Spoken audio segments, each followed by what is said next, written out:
Get off the plane, go to the hotel, check in, go straight to Daiso and a convenience store. Yeah. Have fun, go back to your hotel, go to sleep. What about like Kinkakuji and Kiyomizu Temple? No. Too busy. Too busy.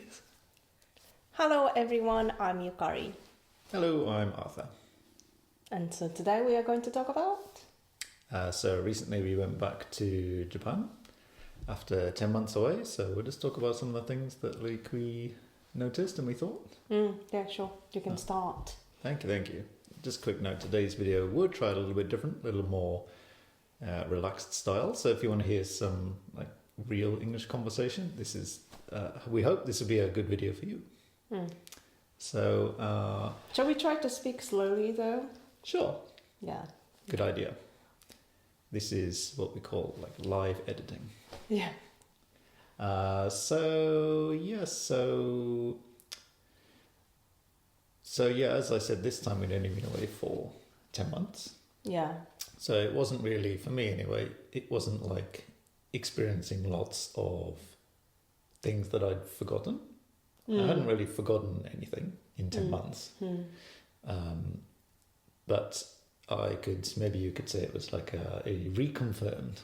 Yeah. Lots of things. I think it's quite natural that you feel a little bit different going back to, well, for me, home country, for you, a country where you had lived for so long, but we kind of started living in the UK 10 months ago or 11 months ago now, and we have kind of adjusted to the life here in the UK.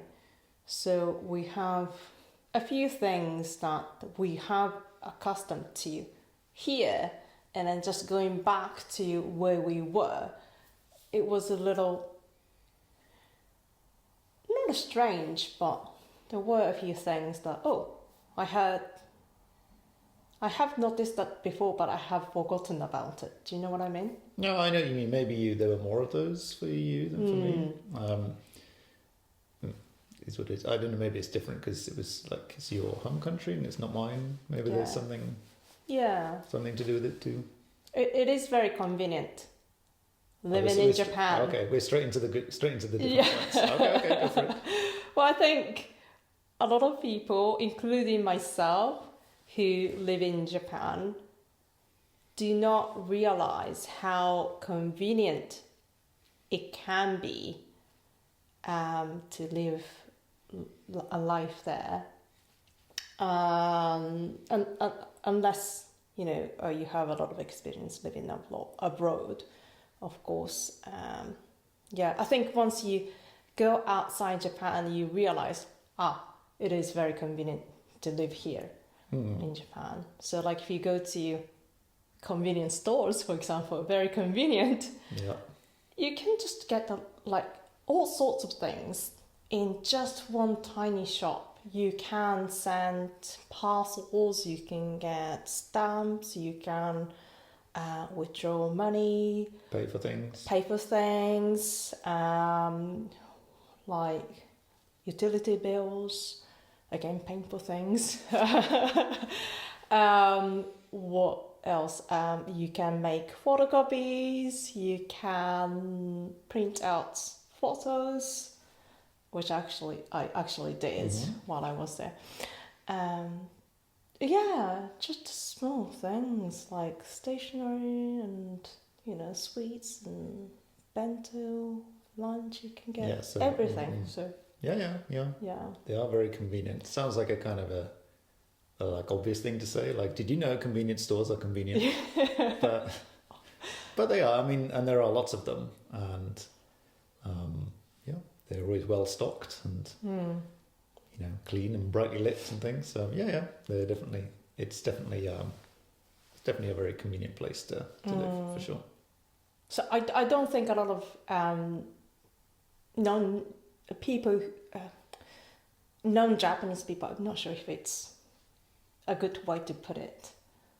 I want to be politically correct. So I don't know if anybody who live outside Japan are listening to this. But that could be Japanese people too. But you know what I mean. I try to be, the people who are not familiar to Japan. Sounds fine. Yeah. Are watching this, but if you ever try to go to Japan, plan to go to Japan, you don't really need to worry about a lot of things, right? Like you have to take this and that, and then you have to worry about this, and you have to care for this. You don't have to worry so much about those things, as long as you have your passports and money and like cars and things. You can pretty much get most of what you need when you get there. Yeah. And usually they are usually in the convenience stores. Yeah, that's true. Yeah. Yeah. What else? Japan being convenient. It's very obvious, but...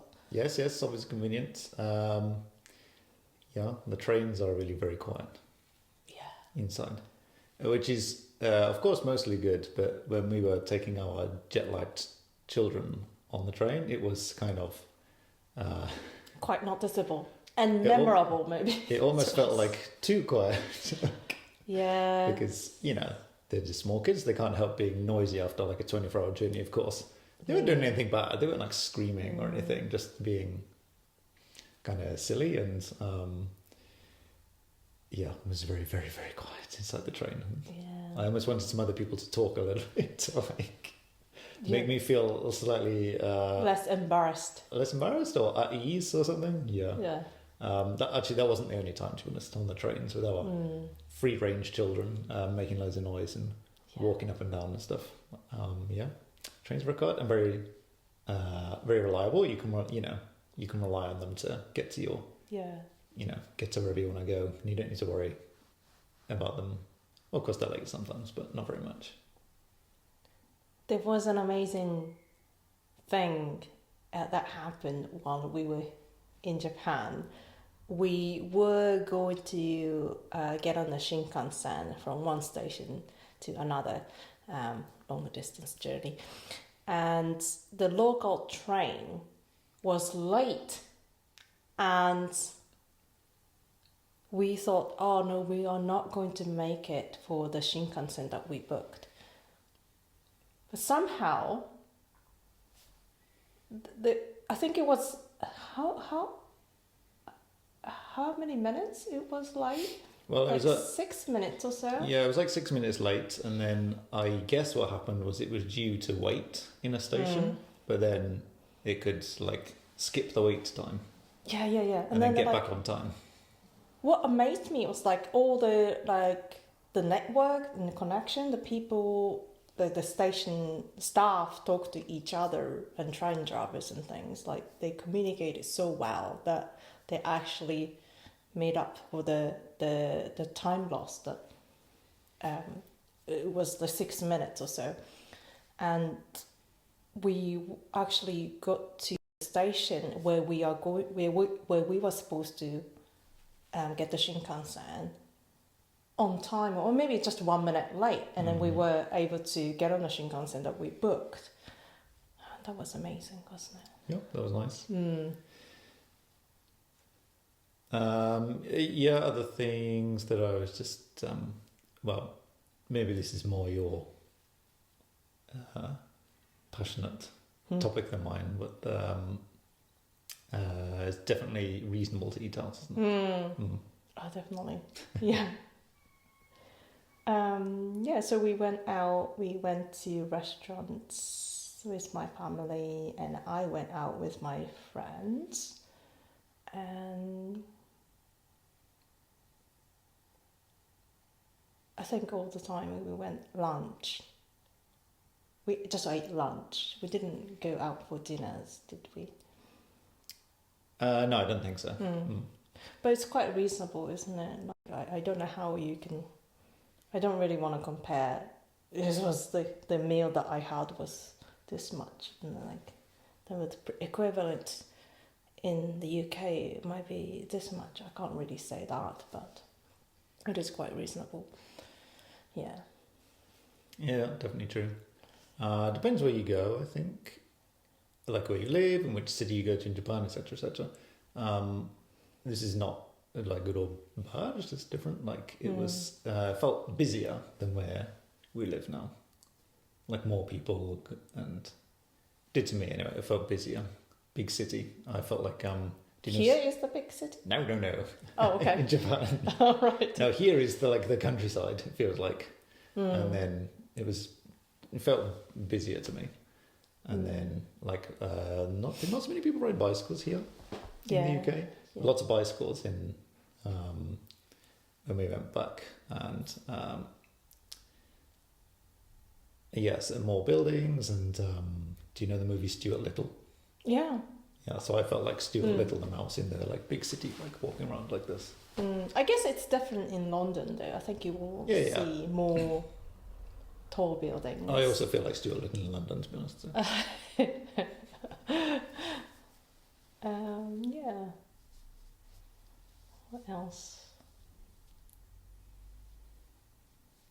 Going back, food, convenient stores, trains. Any other stereotypes or cliches we have to talk about? Not really. It's just going back to Japan. It's not to do with Japan itself or the UK.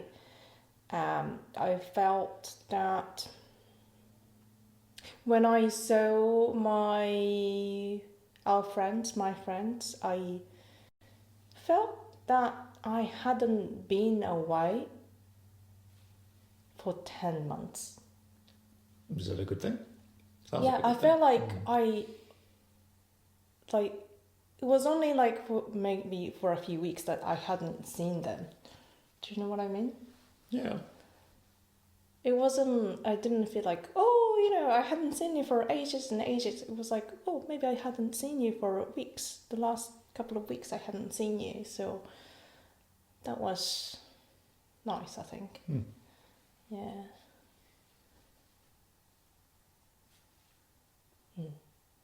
All good. Yeah. Anything to add? No, who knows? I mean, as we go back in the future for longer or shorter periods compared to when we lived, I mean, it might be, who knows? Yeah. Some things might change, but we'll see. The one thing I didn't realize so much, or I hadn't realized, if I want to be grammatically correct, I hadn't realized before going back to Japan, was that I missed Japanese food more than I had realized, so like I went to a supermarket to get a few items, a few things from just a local supermarket, and got some okonomiyaki sauce and like a furikake and all those things added up, and I think it occupied, I wouldn't say half of the luggage that they had. It wasn't half, it was quite a lot. Maybe a third of the luggage. And the stationery. Yes. And the stationery. Yes, that's something I think it's just that I'm not trying to like compare one country to another. Yeah, you are. try to be neutral, especially on this channel. But I think it's because I am from Japan and I had lived there for a long time. I know where to go to get things that I want. So I got quite a few stationery items. I think it's okay to say Japanese stationery is good. It's actually again, that's something you might not actually realise until you live somewhere else. Yes. Yes. If you don't know, Mitsubishi pencils, very good. Oh yeah, Mitsubishi pencils. And like colouring pencils, right? Colouring pencils and then Mitsubishi pencils. But there are a few good ones too. And you can buy them in Daiso. Mitsubishi pencils in Daiso. Yeah. What an amazing collaboration. Daiso is amazing. Daiso is amazing. You can get, like, Daiso is as good as convenience stores in Japan. So it's a powerful combination. Yeah. We should make a video to introduce where to visit in Japan to people who are not familiar with Japan. Get off the plane, go to the hotel, check in, go straight to Daiso and a convenience store. Yeah. Have fun, go back to your hotel, go to sleep. What about like Kinkakuji and Kiyomizu Temple? No. Too busy. Too busy. Straight to Daiso. Yeah.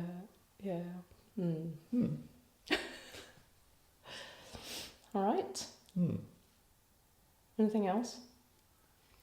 No, I think those were the, like I say, it's like, I can, like, I'm not going to talk about it now today, but like the first time I visited Japan, I can still remember some of the things that surprised me. Oh, what are they?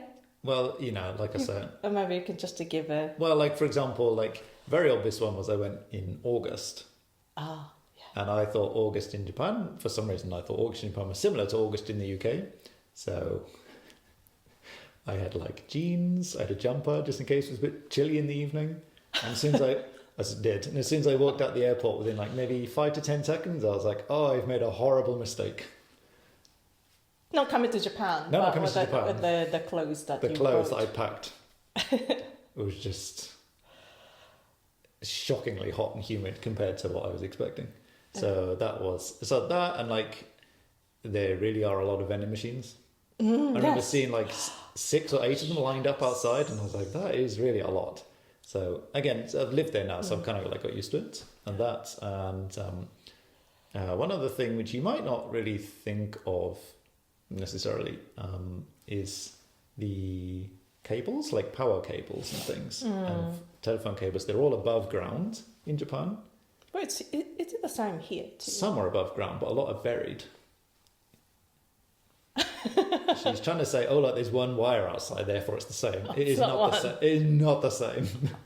Yes, there are some wires hanging up here, as I'm sure there are in all countries, but a lot of the main ones are buried underground. But in Japan, it seems, I think because of like earthquakes, it's all above ground. Probably. So it makes sense, but I do remember being really struck by that. And actually a little bit this time as well, I did notice, I was like, oh yeah, there really are a lot of... Yeah, I didn't notice them. Yeah, you might not notice it. You have told them before, but it's just because I'm used to them so much that I don't notice them at all. They are out of my sight. Yeah, I did kind of stop noticing them, like when I lived there, kind of quickly. But then, yeah, this time I did a little bit notice, like, even in the middle of like a big city, these massive like pylons carrying big cables overhead.